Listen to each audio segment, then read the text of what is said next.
Le nouveau réalisme dure à peu près 10 ans, dans les années 1960. Scellé autour du critique d'art Pierre Restany en 1960, le nouveau réalisme a compté parmi ses membres François Dufresne, Raymond Ins, Yves Klein, Martial Reiss, César, Daniel Spoerri, Jean Tinguely et Jacques Viglet.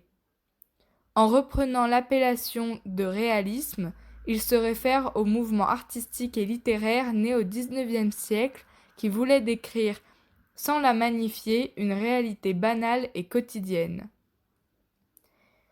Ces artistes affirment s'être réunis sur la base de la prise de conscience de leur singularité collective.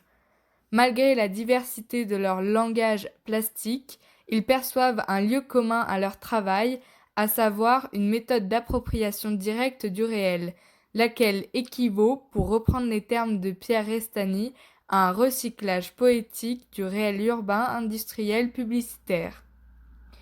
Le nouveau réalisme se caractérise par des artistes engagés, utilisant des matériaux de récupération, traitant de sujets en rapport avec la société de consommation, avec souvent une dimension ironique, et désacralisant le geste artistique.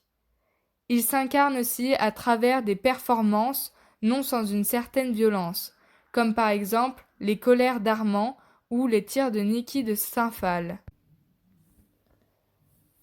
Voici une œuvre d'Armand, Chopin's Waterloo, créée en 1962.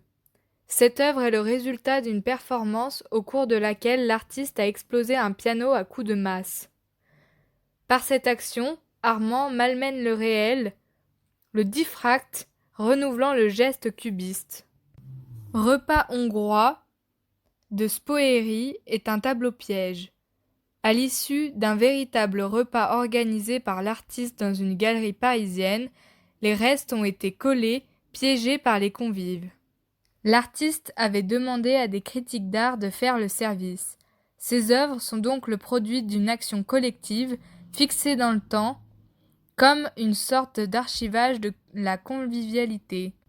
Dans son œuvre La femme, Viglet utilise des affiches publicitaires oubliées qu'il déchire et lacère. Exécutant un geste inverse à celui du collage, l'artiste attire notre attention sur des images du quotidien, noyées dans la ville, qu'il exhume comme un archéologue de la modernité.